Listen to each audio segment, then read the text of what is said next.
IGNOU MHI 10 chapter 10 IGNOU का आज हम 10वां चैप्टर देखते हैं। ऐतिहासिक नगर। उत्तर भारत में प्रारंभिक ऐतिहासिक नगरीय केंद्रों का पुरातत्व, अभ्युदय और विशेषताएं। परिचय। भारतीय उपमहाद्वीप के उत्तर पश्चिमी भागों में तृतीय शताब्दी ईसा पूर्व से सर्वप्रथम नगरीय केंद्रों का उदय हुआ और 1900 ईस्वी पूर्व के आसपास इन केंद्रों का ह्रास हुआ। इस प्रकार 1400 वर्षों के अंतराल के पश्चात 500 ईसा पूर्व के लगभग उत्तर पश्चिम के साथ भारत में नगरीय केंद्रों की पुनः स्थापना हुई। इन नगरों का विकास 500 ईसा पूर्व से 500 ईसा पूर्व तक हुआ। उत्तर भारत में आरंभिक ऐतिहासिक नगरीय केंद्रों का आविर्भाव हुआ। इनमें से अधिकांश नगरों की खुदाई हो चुकी है, परंतु इनसे प्राप्त जानकारियां हड़प्पा नगरों की अपेक्षा बहुत कम है। वस्तुतः 2000 ईस्वी के लगभग भी इस स्थिति में विशेष सुधार नहीं हुआ। इसके बारे में अल्प ज्ञान का कारण स्रोत सामग्री का अभाव है। उपलब्ध स्रोत के आधार पर इन प्रारंभिक ऐतिहासिक नगरों का पूर्ण भौतिक, सांस्कृतिक और सर्वांगीण मूल्यांकन नहीं किया जा सकता। वस्तुतः इन आरंभिक ऐतिहासिक नगरों का अनवरत क्षैतिज उत्खनन नहीं किया गया, जिससे नगरीकरण, नगर की भौगोलिक संरचनाएं से परिवर्तन और नगरीय प्रक्रिया का अध्ययन नहीं किया जा सकता। अध्याय का विहंगावलोकन करते हैं। प्रारंभिक ऐतिहासिक नगरीय केंद्रों का सर्वेक्षण और उत्खनन। पुरातत्वविदों द्वारा नगरीय केंद्रों की पहचान के लिए बसावट के तरीकों का पैटर्न अध्ययन का प्रयोग किया जाता है, जिसमें सर्वेक्षण शामिल है। इसके साथ स्थिति और आकार भी ध्यान दिया जाता है। मृत भांडों और शिल्पावशेषों के आधार पर अलग अलग विभिन्न ऐतिहासिक कालों में स्थलों के आकार के आधार पर उन्हें श्रेणीबद्ध किया जाता है। क्रम होने पर संभवतः स्थलों की नगरीय केंद्र में रूप में पहचान की जाती है। इस प्रकार का सर्वेक्षण एड्रोसी ने लगभग 1000 ईस्वी पूर्व से लेकर 300 ईस्वी के बीच मध्य गंगा घाटी में नगरवाद के उदय और विकास को जानने के लिए किया। एड्रोसी ने अपने सर्वे में व्यापक रूप से मृत भांडों पर आधारित 4 अवधियों की पहचान की। अवधि 1 1000 से लेकर 600 ईसा पूर्व, अवधि 2 600 ईसा पूर्व से लेकर 350 ईसा पूर्व, अवधि 3 350 से 100 ईसा पूर्व और अवधि 4 जिसमें 100 ईसा पूर्व से लेकर 300 ईस्वी तक माना गया है। एड्रोसी ने यह भी नोट किया कि कौशाम्बी का स्थल अवधि 1 में 12 हेक्टेयर, अवधि 2 में 50 हेक्टेयर, अवधि 3 में 200 हेक्टेयर और अवधि 4 जिसमें 226 हेक्टेयर का था। उत्तर पश्चिम और उत्तर भारत के प्रारंभिक ऐतिहासिक नगरों और कस्बों के संबंध में पिछले 100 वर्षों में अनेक उत्खनन किए गए हैं। इनमें से इलाहाबाद के निकट भीटा, उत्तर पश्चिम में तक्षशिला घाटी के सिरकप, उत्तर में मथुरा, शोक और बांग्लादेश में महास्थानगढ़ की खुदाइयों से अधिक जानकारी मिली है। यद्यपि अनेक प्रारंभिक ऐतिहासिक नगरों और कस्बों का उत्खनन किया जा चुका है, परंतु इसके बारे में विशेष जानकारी उपलब्ध नहीं है। विश्व में अधिकांश देशों में योजनाबद्ध सर्वेक्षण पद्धतियों को स्वीकार कर लेने के बावजूद भी परंपरागत गांव-गांव सर्वेक्षण पद्धति का प्रचलन है, परंतु इसमें गांव के आसपास के क्षेत्रों का ही अव्यवस्थित ढंग से सर्वेक्षण किया जाता है, जबकि प्रणालीबद्ध पद्धतियों में निर्धारित क्षेत्र का सघन सर्वेक्षण और सभी वास्तुशिल्पीय विशेषताओं और शिल्प कृतियों का विस्तृत अध्ययन शामिल है। अधिकांश स्थलों की खुदाई का प्राथमिक उद्देश्य अभी उधर उत्खनन को शामिल करते हुए व्यापक संस्कृति रूपों का निर्धारण करना प्रतीत होता है। उन ऐतिहासिक स्थलों पर जहां क्षैतिज उत्खनन किए जाते हैं, वास्तुशिल्पीय विशेषताओं को प्रकट करने या कलात्मक महत्व की कलाकृतियों के कालक्रम के सूचक के रूप में उपयोगी कलाकृतियों को प्रदर्शित करने में अधिक जोर दिया जाता है।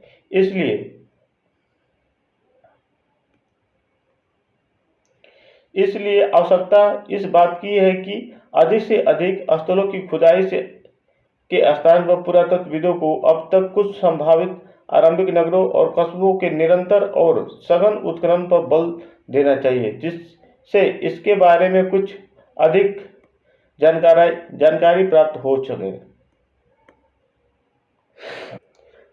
प्रारंभिक ऐतिहासिक नगरीय केंद्रों का आविर्भाव।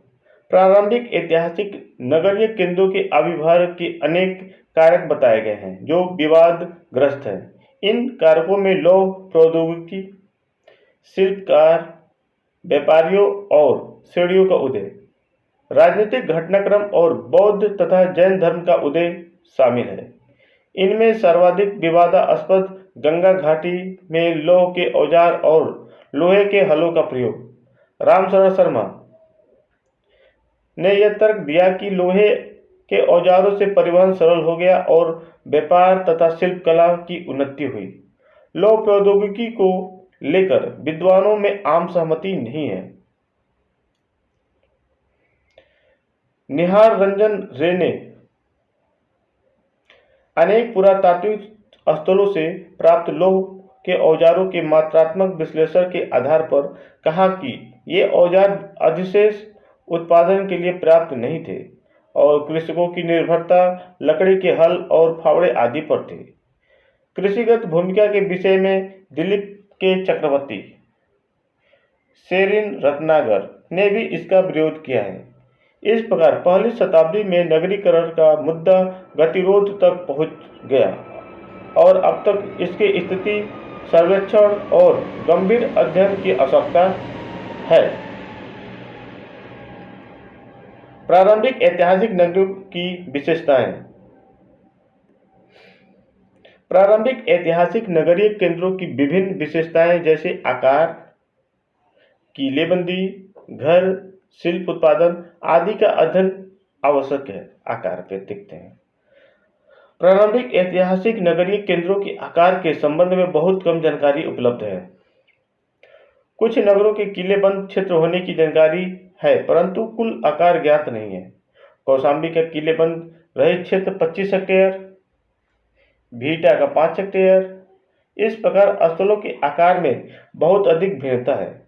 कुछ पुरातत्वविदों ने स्थल आकारों के आधार पर नगरीय केंद्रों का प्रारूप तैयार करने का प्रयास किया है, परंतु यह समस्या ग्रस्त है। असमान आकार के नगरीय केंद्रों की तुलना की जा सकती है, परंतु वे समकालीन नहीं हैं। इसलिए आकारों के साथ नगरीय केंद्रों के कालक्रम के संबंध में समुचित आंकड़े और विभिन्न चरणों की तिथि की जरूरत है। किलेबंदी। प्रायः अधिकांश प्रारंभिक ऐतिहासिक नगरीय केंद्र किलेबंद थे, परंतु कभी-कभी बसावट की दीवार बाहर भी फैली थी।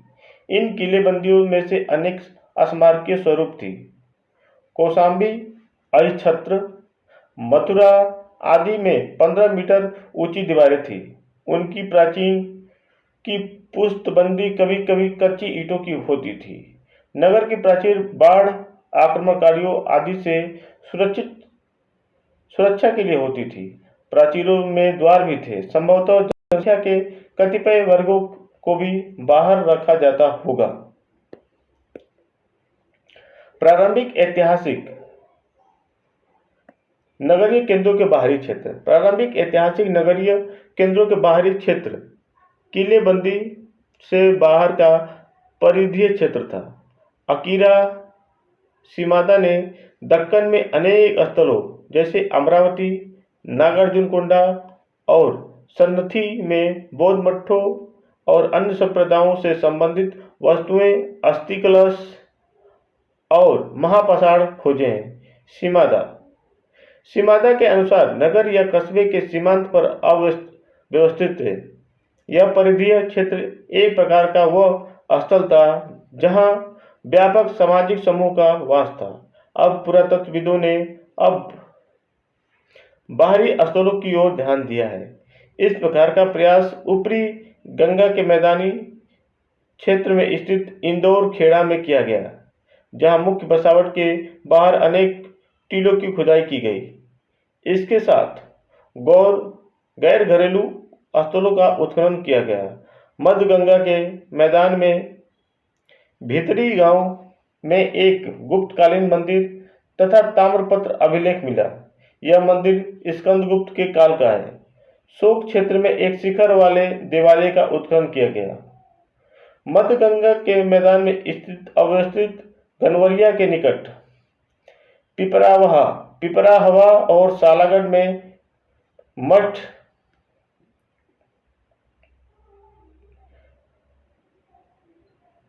बाहरी क्षेत्रों के उदाहरण हैं। कुछ अन्य उदाहरण उत्तर पश्चिम में तक्षशिला घाटी में भीर टीले के समकालीन है, किंतु इससे कुछ दूरी पर अव्यवस्थित धर्मराज का स्तूप है। का फैलाव नगर के फैलाव का साक्ष्य तक्षशिला घाटी में मिला है। यहाँ दो नगर सिरकप चारसड्डा में प्रारंभिक ऐतिहासिक नगरों की विशेषताएं मिलती है। यहाँ योजना का तत्व भी था। सिरकप नगर में ग्रिड योजना रूपी बसावट मिलती है। इस प्रकार चारसड्डा में प्रारंभिक नगर वाला हिसार अनियोजित था। सोखान घाटी में जब नई बसावट की स्थापना हुई तो यहाँ भी ग्रिड योजना दिखाई देती है। ग्रिड योजना से पता चलता है कि नगरों की स्थापना में राजनीतिक सत्ता मौजूद थी और तीव्र गति से निर्माण हुआ। योजना के फलस्वरूप अनेक ब्लॉकों में विभाजित है। तृतीय शताब्दी ईसा पूर्व में राजघाट और कौशाम्बी में भी आवासीय घरों के बड़े पैमाने पर पक्की ईंटों का प्रयोग होने लगा था। यहाँ सार्वजनिक नालियों और पत्थरों के कुएं और तालाब के भी साक्ष्य मिले हैं, जिससे नागरिक सत्ता की जानकारी होती है। यही स्थिति राजघाट और श्रृंगवेरपुर में भी दिखाई देती है। श्रृंगवेरपुर में ईंट से निर्मित एक परिसर है, जिसमें 3 तालाब और गाद जमा करने के लिए एक गड्ढा और इसको जोड़ने तथा पानी के प्रवेश और निकास के लिए नालियां। इस प्रकार यहाँ पानी की पूरी व्यवस्था थी। सार्वजनिक और धार्मिक भवन। कई नगरों और कस्बों में सार्वजनिक और धार्मिक भवनों के अवशेष मिले हैं, जिसमें सर्वाधिक प्रसिद्ध कुम्भहार पाटलिपुत्र में एक स्तंभ युक्त आयताकार हाल है। इसकी नींव में पत्थर के 80 विशाल स्तंभ मिले हैं। संभवतः इसके ऊपर लकड़ी बहुत थी। इसे महल या धार्मिक स्थल कहा जा सकता है। जी.आर. शर्मा ने कौशाम्बी में उदयन के महल की पहचान की है, जो बुद्ध का समकालीन थे। बीबी लाल ने इसका खंडन किया है। सार्वजनिक भवनों या महल के रूप में साक्ष्य मिले हैं, परंतु धार्मिक भवनों के कई साक्ष्य मिले हैं, जैसे कौशाम्बी में किलेबंद नगर, घोषिताराम मठ, गनवेरिया का वर्गाकार 4 उपासना स्थल और अनेक मठ। घर के बारे में देखते हैं। कई प्रारंभिक ऐतिहासिक नगरीय केंद्रों से घर के प्रमाण मिले हैं, जैसे तक्षशिला में सिरकप, शोक, इंदौरखेड़ा और भीटा। शोक में मिले घर के 7 कमरे हैं और एक नियोजित पंक्ति में बने हुए हैं। इस घर में पहुंचने का रास्ता एक सकरी गली से होकर जाता है, जो प्रांगण में ले जाती है। इस घर में 2 प्रांगण थे, एक बाहर और एक भीतर। बाहरी प्रांगण के दक्षिण में एक दरवाजा था, जिससे होकर अंदर के प्रांगण में पहुंचा जा सकता था। सभी 7 कमरों के द्वार इसी प्रांगण में खुलते थे। दक्षिण के कोने के द्वार कतार के बीच चूल्हों के अवशेष मिला है। इस घर में नालियां और सुख गड्ढा स्थापित था। इंदौर खेड़ा के 7 घरों के एक बड़े भाग का उत्खनन किया गया है। इन घरों की दीवारें कच्ची ईंट की बनी थी। ईंटों पर मिट्टी के प्लास्टर भी लगा था। यहाँ भी घर के बाहर और भीतर आंगन मिला है। यहाँ एक घर के ऊपर एक नए घर का निर्माण और प्रवेश को बंद करना मूल गृह स्वामी की पीढ़ी परिवर्तन की अंकित कर सकता है। मार्शल ने भीटा के कई घरों के बारे में जानकारी प्राप्त करने की प्रयास किया। सबसे प्राचीन घर को मार्शल ने हाउस ऑफ गोल्ड का नाम दिया, जो मौर्य काल का है और कच्ची ईंटों से बनी है। इसमें भी एक खुला आयताकार प्रांगण है। कुछ कमरों की दीवारें मोटी हैं, जिससे पता चलता है कि इसमें दूसरी मंजिल भी रही होगी। हाउस ऑफ गोल्ड के ठीक पश्चिम में एक और घर को हाउस ऑफ नागदेव का नाम दिया गया है। प्रारंभिक ऐतिहासिक नगरीय केंद्रों के घरों के विषय में एक महत्वपूर्ण तथ्य यह है कि शोक और भीटा इंदौर खेड़ा के सभी घरों में हड़प्पा की भांति साझी दीवार का अस्तित्व नहीं है। यहाँ घर के आकारों का परस्पर संपत्ति की भिन्नता से कोई संबंध नहीं है, क्योंकि सभी आकार के घरों में समान श्रेणी की शिल्पकृतियां देखने को मिलती हैं। शिल्प उत्पादन। नगरीय केंद्र की एक प्रमुख विशेषता शिल्प उत्पादन है, जिसमें कपड़े या मिट्टी के बर्तन पर चित्र के लिए सांचे, मूसा और स्वर्णकारों की कुठाली शामिल है। कुछ स्थलों पर अलग प्रकार के शिल्प सूचक मिलते हैं, जैसे सोंख में कूंची और पूर्वी उत्तर प्रदेश में कोपिया में शीशे के उत्पादन का उल्लेख मिलता है। यह उत्पादन सिंह और कुषाण युग से होता था। प्रारंभिक ऐतिहासिक काल के संबंध में अवशिष्ट जैसे अन्य प्रकार के साक्ष्य की रिकॉर्ड की तुलना में शिल्प उत्पादन पर ही ध्यान दिया गया। सर्वाधिक पश्चिम किनारे पर 7 समीवर्तीय घरों के अंदर एक साथ अनेक प्रकार के साक्ष्य मिले हैं, परंतु ये अर्थशास्त्रीय अवधारणा के विरुद्ध है। प्रारंभिक ऐतिहासिक नगरीय केंद्रों संबंधित विवाद। यह निर्विवाद है कि प्रारंभिक ऐतिहासिक नगरीय केंद्र राजनीतिक सत्ता और व्यापार के केंद्र थे, परंतु इतिहासकारों के बीच 300 ईसा पूर्व से 1000 ईस्वी के मध्य की अवधि के दौरान नगरवाद की सीमा के विषय में विवाद है। एक और आर.एस. शर्मा के अनुसार उत्तर भारत के सभी नगरीय केंद्रों का ह्रास हुआ, जबकि चट्टोपाध्याय का विचार है कि पहले के कुछ अनूप शहर के निकट जैसे नगरीय केंद्र का उद्भव हुआ। हार्टेल का मानना है कि शोक शहर का उदय 2वीं शताब्दी ईसा पूर्व में हुआ और इसका अस्तित्व 3री शताब्दी तक बना रहा और इसके बाद इसका पतन हो गया। यह विवाद नगरीय केंद्रों की अवस्थिति और संस्कृति में बदलाव के कारण है।